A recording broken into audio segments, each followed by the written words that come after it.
Economics. Ito ay isang sangay ng agham panlipunan na nag-aaral kung paano tutugunan ang tila walang katapusang pangangailangan at kagustuhan ng tao gamit ang limitadong pinagkukunang yaman. Kumusta, mga mag-aaral ng Araling Panlipunan? Ako si Teacher Gladuardo at binabati ko kayo ng isang magandang araw. Ang ating diskusyon ay tungkol sa kahulugan at kahalagahan ng economics sa pang-araw-araw na pamumuhay. So bago natin talakayin, muna natin ang kasanayang pagkatuto na ilalapat ang kahulugan at kahalagahan ng economics sa pang-araw-araw na pamumuhay bilang isang mag-aaral, kasapi ng pamilya at lipunan. Ngayon, titignan natin ang kahulugan ng economics. Kanina, nabanggit ko ang isa sa mga kahulugan ng economics na kung saan ito ay sangay ng isang agham panlipunan o isang branch ng social sciences na nag-aaral kung paano tutugunan ang tila walang katapusang pangangailangan. These are the needs, alright? At kagustuhan ng tao, these are the wants, gamit ang limitadong pinagkukunang yaman. Isa pang kahulugan ng economics, ang ekonomiya at sambahayan ay maraming pagkakatulad. At pag sinabi nating sambahayan, ito ay ang ating tirahan, ito ay ang ating bahay, o ito ang ating tahanan. So, sino ba ang namumuno o sino ba ang nagpapatakbo ng ating tahanan? Siyempre, ang ating mga magulang. Right? Sila yung nagpapatakbo kasi alam nila kung ano yung mga kailangan at ano yung mga hindi kailangan ng pamilya. Ang pagpapasya ng sambahayan ay maaaring nakatuon sa kung magkano ang ilalaan sa pangangailangan sa pagkain, tubig, tirahan at iba pa. So, tinitingnan nila ano ba yung pangunahing kailangan ng pamilya. Ano ba yung mga hindi nila kailangan. So, ito yung kanilang iniisip, ito ang binibigyang tuon upang yung kanilang kita o yung kanilang sahod ay mapagkasya sa bawat miyembro ng pamilya. Ang pamayanan, katulad ng sambahayan, ay gumaganap din ng iba't ibang desisyon. So, kanina, ito ay sa tahanan, ito ay sa ating bahay o sa ating tirahan. Ngayon naman ang pamayanan. Kung sinabi nating pamayanan, pwedeng komunidad natin, ang barangay natin, ang sitio natin, ito yung pamayanan na sinasabi natin. So sa isang pamayanan din, tinitignan din kung ano yung mga kailangan. Tinutugunan ang kailangan ng bawat miyembro ng isang pamayanan. So, ano-anong produkto at serbisyo ang gagawin? Paano gagawin? Para kanino? At gaano karami ang gagawin? So, yun yung parang question o tinatanong kung ano yung gagawin nilang produkto o ano yung ibibigay na serbisyo. So, sa isang pamayanan, kung nakita nila na maraming mga matatanda, so siyempre, ano ba yung pwede nilang maibigay na serbisyo para sa mga matatanda? Kung marami namang bata, ano ba yung serbisyo na maibibigay nila sa mga bata? Ano ba yung mga produkto na kailangan para matugunan ang kailangan ng mga matatanda at yung mga bata, mga kabataan? Right? So, yun yung tinitignan nila. So, ano yung pangangailangan? Kunwari, kailangan ng mga matatanda ang gamot. Alright? Dahil marami silang mga sakit na kanilang nararamdaman. So, may mga tugon ang ating pamayanan, ang tugon ng ating pamahalaan upang lokal na pamahalaan upang matugunan ang kailangan naman ng mga matatanda. Ganun din yung mga bata. Ang kakapusan ay kaakibat na ng buhay dahil may limitasyon ang kakayahan ng tao at may limitasyon din ang iba pang pinagkukunang yaman tulad ng yamang likas at kapital. So, kung natanong ninyo, ano ba ang koneksyon ng kakapusan sa kahulugan ng economics? So, yan na latak na kitang-kita na ito ay kaakibat na ng buhay, ang kakapusan. So, nagkakaroon tayo ng tinatawag. Sa English kasi, ang kakapusan ay scarcity. Siyempre, nabibitin din tayo sa budget, nawawalan tayo ng pang-budget, Ganun yon, o pangbili ng isang pangangailangan natin.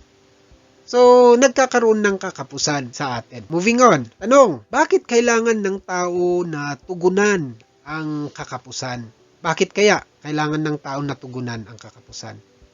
Dahil kung hindi natin tutugunan ang kakapusan, magkakaroon ng mataas na kahirapan sa ating bansa o kahirapan sa ating komunidad. Kung hindi matugunan ang kakapusan, magkakaroon ng kagutuman sa ating komunidad, sa ating sambahayan, o mararamdaman mo yung tinatawag nilang kagutuman.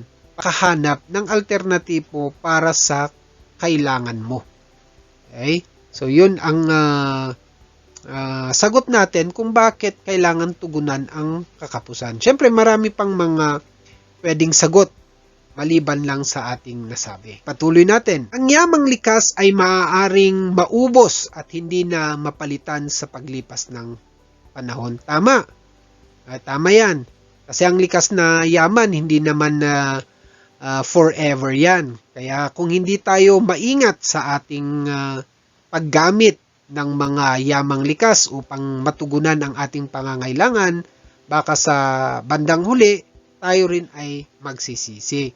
Kaya kaakibat din ng paggamit ng likas na yaman ay pagiging isang responsableng tao o responsableng manggagamit ng kalikasan.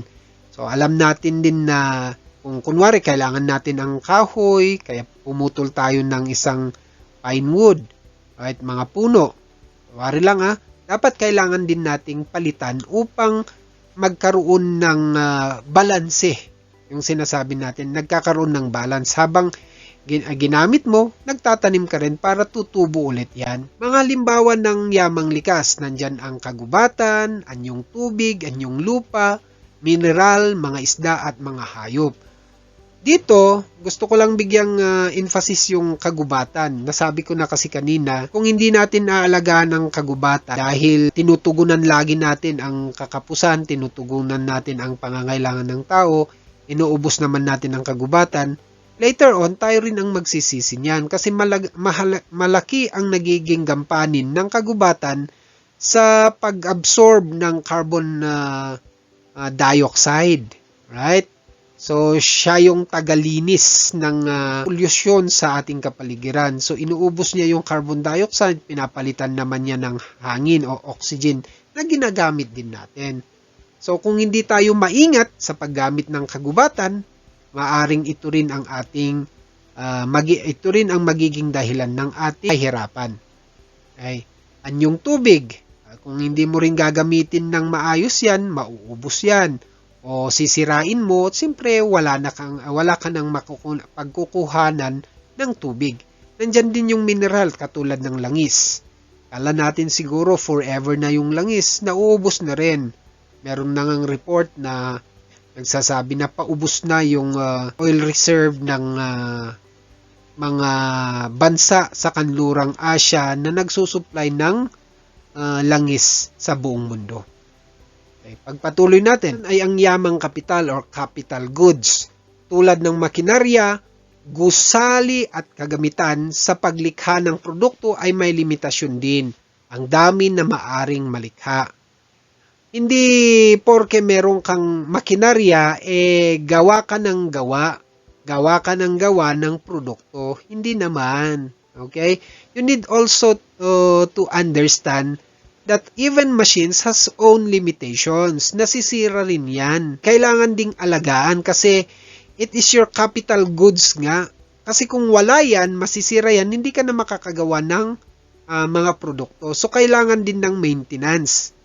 Right? So, nagkakaroon ng maintenance, kakaroon din ng paglilinis sa mga makinarya, pati yung gusali.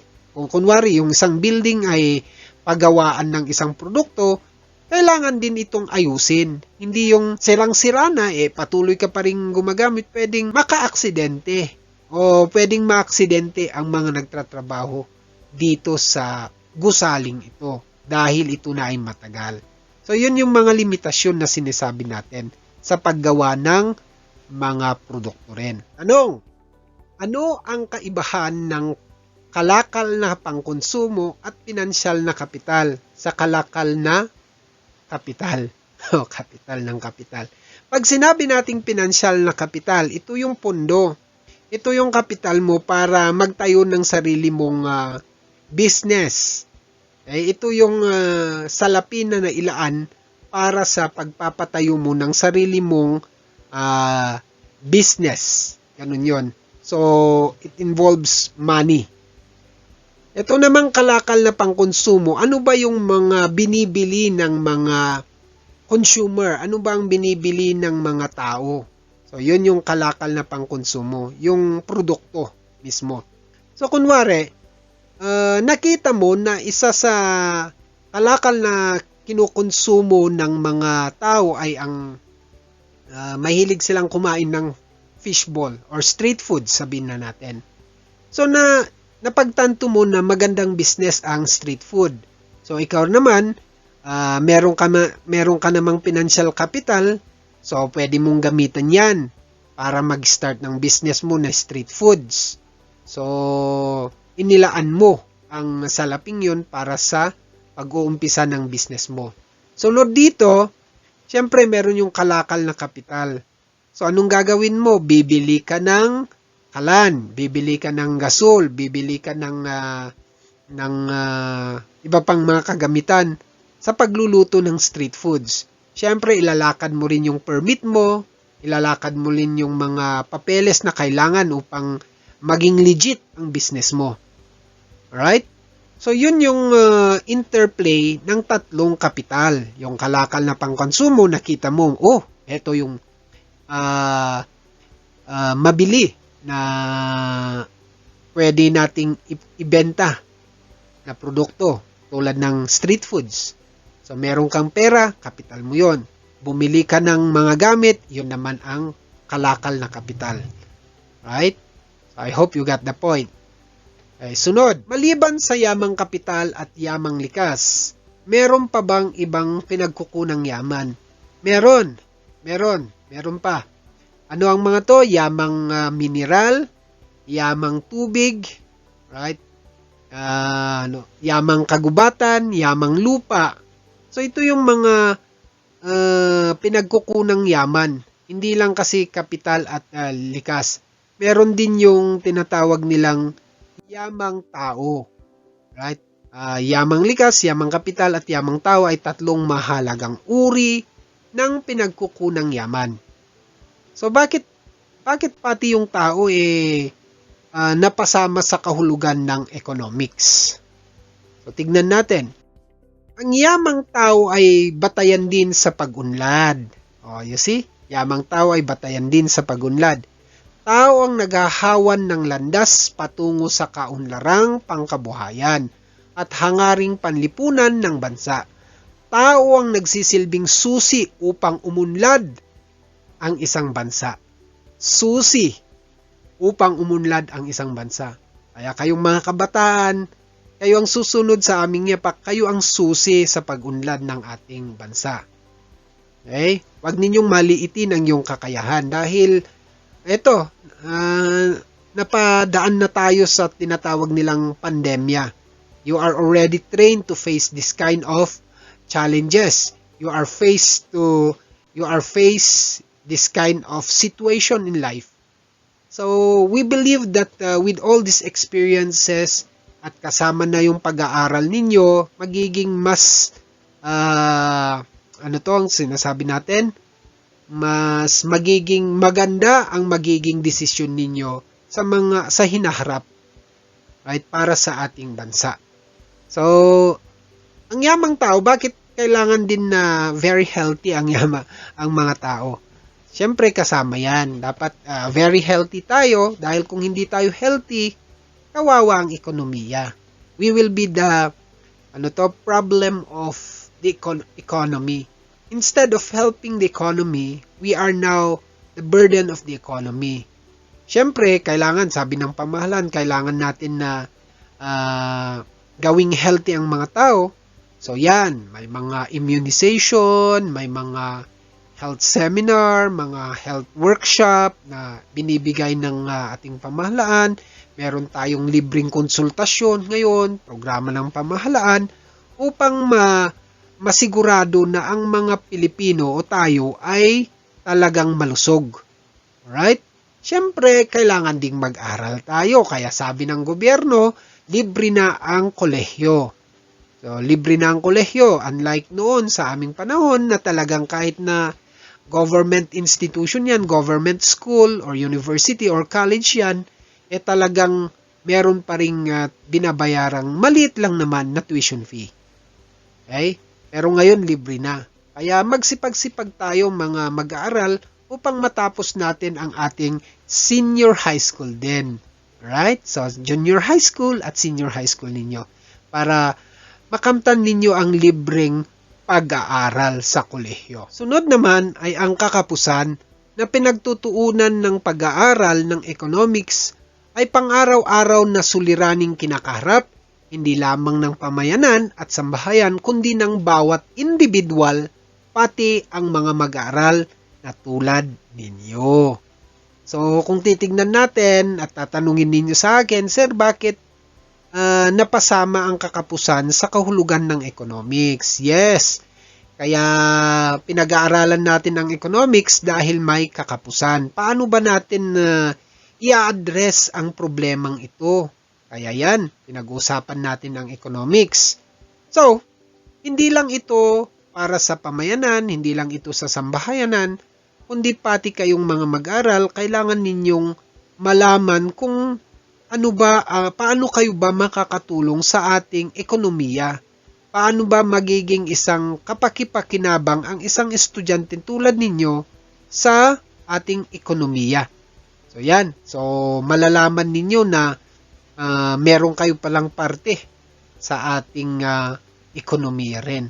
So mahalaga kayo sa ating ekonomiya dahil kayo nga, sabi ko, kayo ang susi sa ating bansa upang maging maunlad ang ating bansa. Ngayon naman, pag-aralan natin ang diagram na ito. Merong 4 na katanungan upang masolusyonan ang tinatawag nilang kakapusan. Ang unang tanong, ano ang gagawin? Paano gagawin? Para kanino at gaano karami?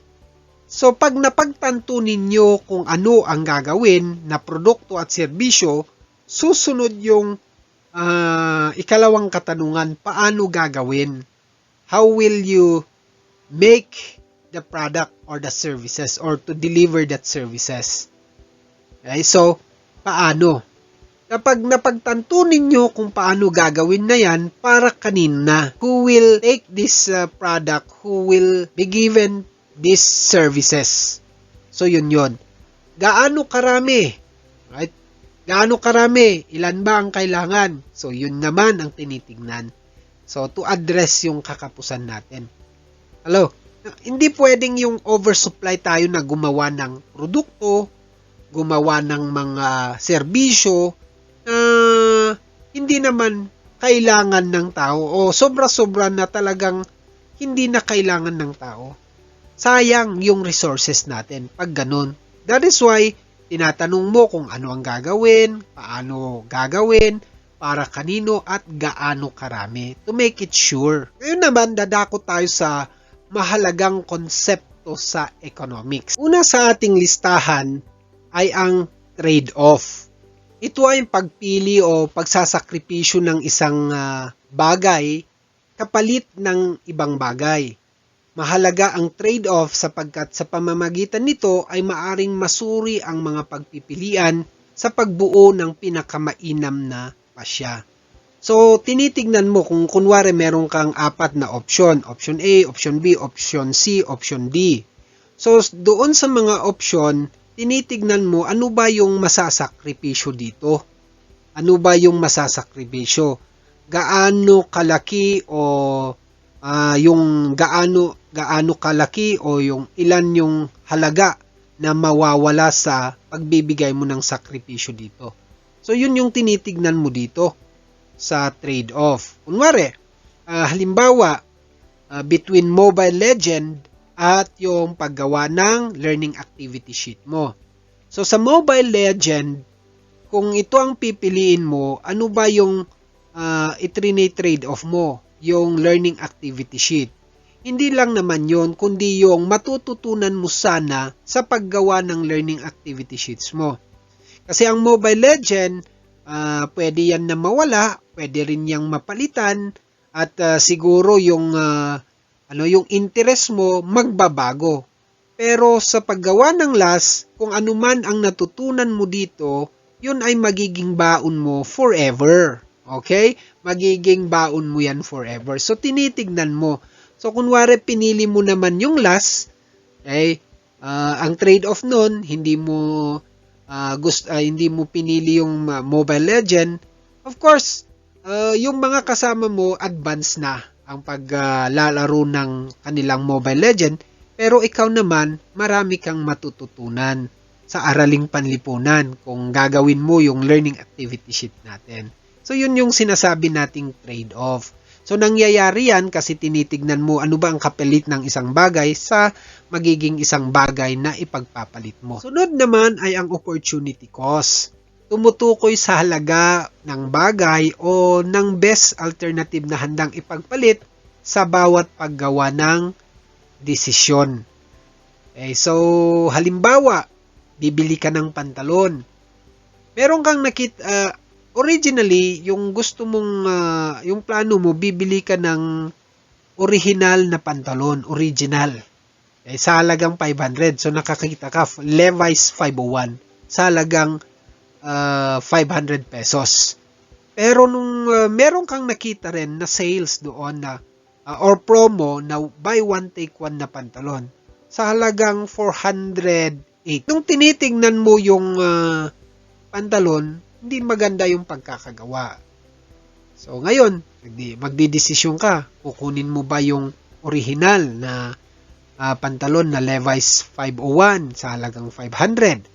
O doon ka na lang sa promo. Dalawa na yung pantalon mo, meron ka pang 20 pesos na maisisave. So, saan ba yung pipiliin mo doon?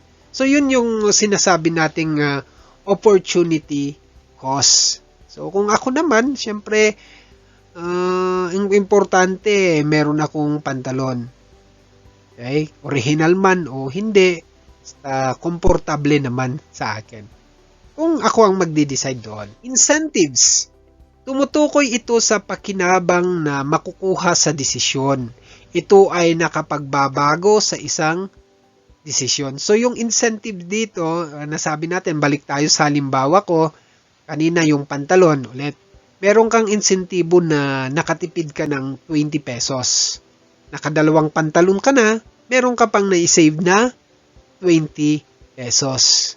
Alright? Yun ang nagpabago sa desisyon mo. May mga ganun talagang sitwasyon.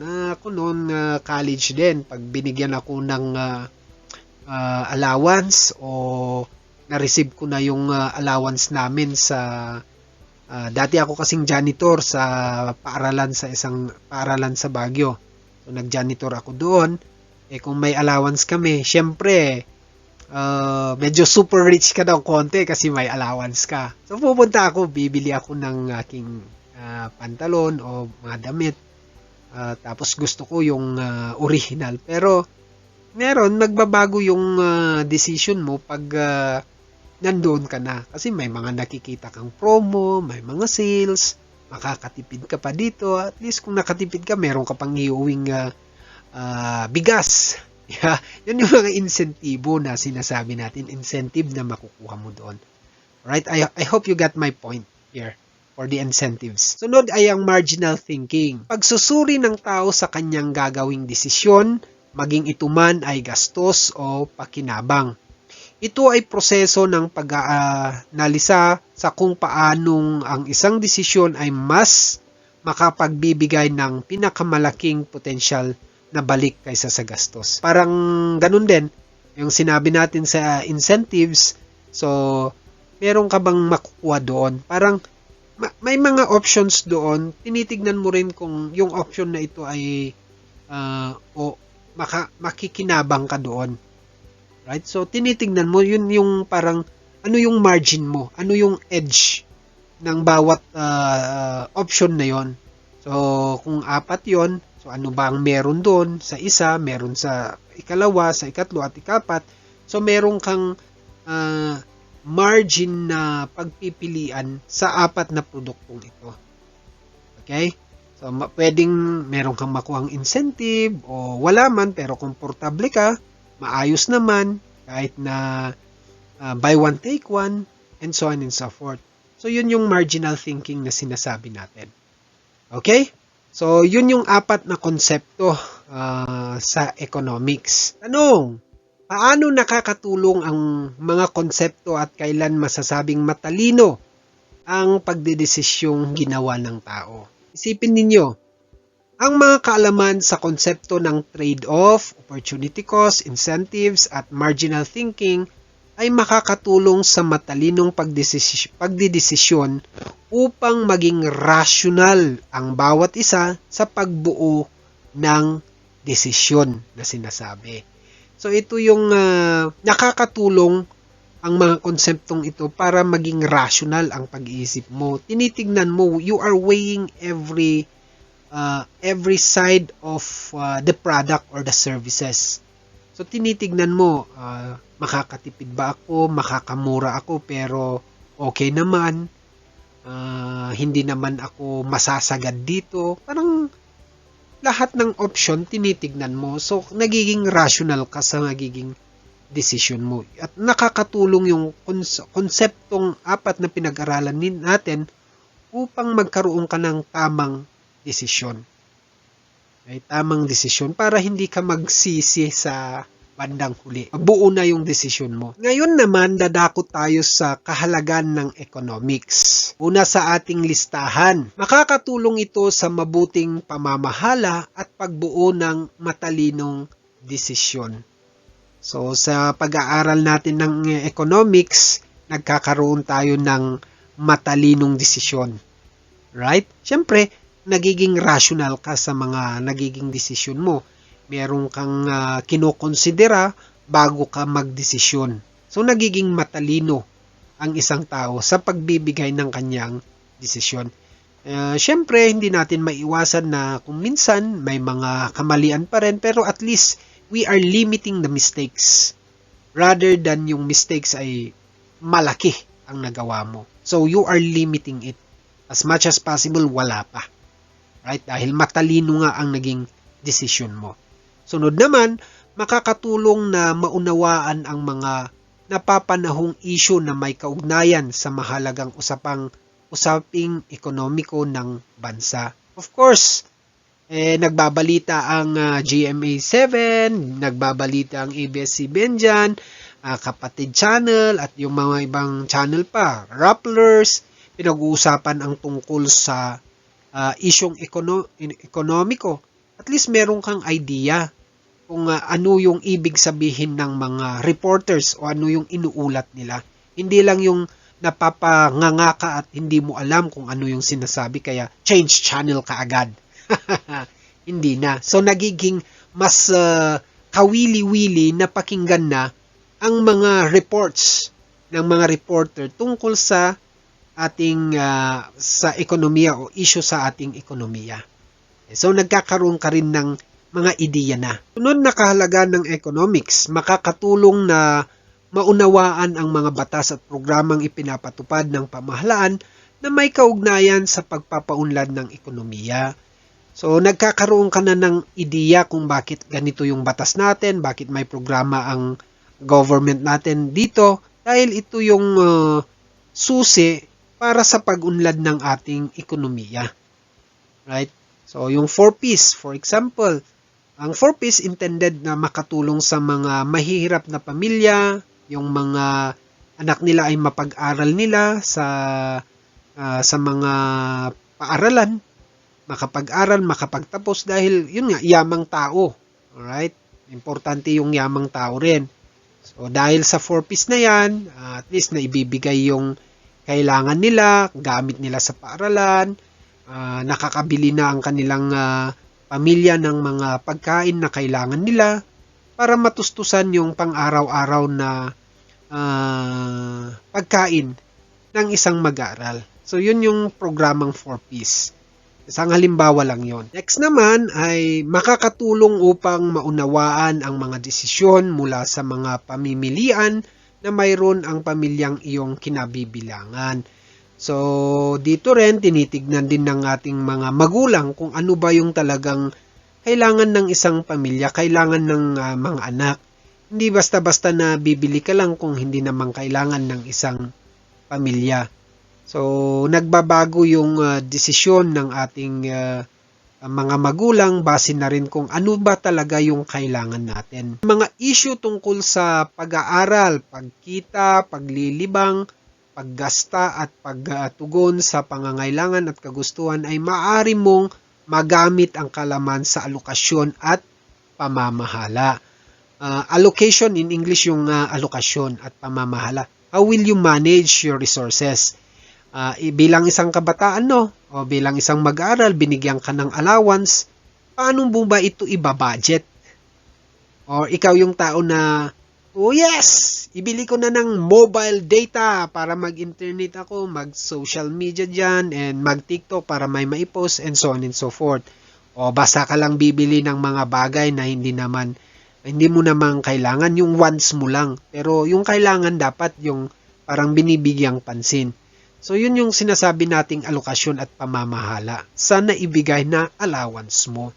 Tulad namin, nung college kami, ako ang binibigay ng allowance ng magulang ko is 100. We need to stretch that 100 pesos in 1 week. Siyempre, during that time, yung 100, hindi yung katumbas ng 100 ngayon. Kasi yung 100, talagang tinitipid namin yan. Bibili ng kailangan namin sa eskwelahan, bibilhin mo rin ng kailangan mo sa boarding house mo, ganun yun.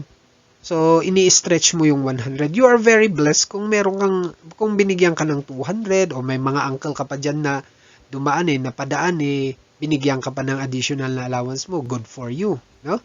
So, ganun talaga. Pero ngayon siguro kung 100 ang ibibigay mo, baka hanggang pang photocopy na yan. Okay? So, during our time yun na talagang ini-stretch namin yung 100. Marami ka rin mabibili doon if you are wise na isang mamimili. Siyempre, alam namin yung diskarte kung paano mo i-diskarte yung 100 pesos din para mapagkasya mo sa isang linggo. Ito ay makakatulong upang makapagbigay ka ng makatwirang opinyon tungkol sa mahalagang pagdedesisyon ng iyong pamilya. So, may mga konsiderasyon. So, may mga bagay na kinukonsidera mo bago ka magbigay ng desisyon para sa iyong pamilya. Okay? So, you are looking at these options. You are looking at this, yung 4 na konsepto ng economics na yon. So, yun yung mga ginagamit mo para magkaroon ka ng maayos na opinion. Hindi lang yung basta-basta magbibigay ng opinion na hindi mo man lang kinonsidera kung ano yung dapat. So ngayon, nagiging wise ka na sa pagbibigay ng decision mo para sa iyong pamilya. And remember, that's your family. That is why you need to consider everything, the options of your options before you decide on something. Ito ay huhubog sa iyong pag-unawa, ugali at gawi sa pamamaraang makakatulong sa inyong pagdedesisyon para sa kinabukasan at paghahanap buhay sa hinaharap. Ito ay huhubog sa iyong pag-unawa o huhubog, it will shape your understanding, ugali at gawi. Pag sinabi natin ugali at gawi, nung dati, wala kang pakialam, sige, gastos ka lang ng gastos kasi binibigyan ka ng magulang mo. Pero nakikita mo na hindi na kasya yung binibigay nila, so kailangan mo ring magtipid sa allowance mo. Nung bata ka, okay lang kasi yung lollipop, mga chichirya na binibili mo nung bata ka. Pero nung nagiging teenager ka na, nagbabago na yung mga choices mo rin, yung mga appetite mo. So nag-iiba rin yung pang-unawa mo. So sabi mo, kailangan medyo magtipid. Hindi yung you will ask for additional allowance. Of course, you can ask additional allowance from your parents kung talagang hindi kasya, pero marunong ka ring magtipid. So, nagiging ugali mo rin yung pagtitipid at nagiging ugali mo rin yung pagbibigay ng matalinong desisyon. Pati yung gawi mo dati, no? Siguro, ikaw yung tao na pupunta sa restaurant, maraming ganito, restaurant, kakain, tapos meron pang iiwan na pagkain. Kukunti lang yung kanyang kinain. Hindi naman maganda ata yon, no? Kung ganun sana, edi dapat meron kang ah, plastic container so that kung hindi mo maubos, ilagay mo doon. Na pwede mo naman itong i-reheat kung uuwi ka sa bahay o uuwi ka sa boarding house mo. Huwag tayong masyadong mag-astang may kaya lagi sa buhay. So, pati yung gawin na yon, naiba rin. So, tinitipid mo lang. Kung kaya mo lang is half rice, you order for half rice. Kung half rin yung, kung hindi mo kaya rin yung buo, then half din yung ulam na bibilin mo. Ganun yon. Katulad din sa tubig. Diba, nakakainis na kakakita ka, umuha sila ng tubig, isang basong tubig, tapos hindi rin iinumin lahat. Sayang naman yun. Hindi, wag yung mentalidad na binayaran ko naman yan. Okay lang yan. Hindi. Wag naman ganon. Kasi kung ginawa yan sa bahay ninyo, syempre pati ikaw, magagalit ka o maiinis ka. Right? Those are things na sinasabi nating humuhubog sa pag-unawa, ugali at gawi. Dahil meron kang alam tungkol sa economics. Naintindihan ninyo ang ating lesson tungkol sa kahulugan at kahalagan ng economics. Right? Tayo magpaalam sa inyo. Paalala ko lang, gawin natin yung learning activity sheets, yung mga gawain doon. I believe 4 yung gawain plus yung panghuling gawain, parang 5 lahat. So, gawin natin ng may husay, gawin natin ng may katalinuhan, at gawin natin na may pagpupursige na makapagtapos ng ating pag-aaral. Kahit na ganito ang sitwasyon natin, binibigay natin yung video lesson na ito, dapat magsumikap pa rin tayo. Hindi lang yung parang nakadepende kayo sa magiging ibibigay ng teacher o ng mga magulang ninyo. Marapatin din na magbasa. Kung meron ka namang mobile data at hindi naman masyadong maaksaya para sa'yo, then pwede naman sigurong mag-research ka pa ng konting kaalaman tungkol sa economics. And by the way, kung may mga katanungan kayo, may mga tanong, i-message nyo na lang ako sa aking Facebook account, sa messenger ko, or you can text me.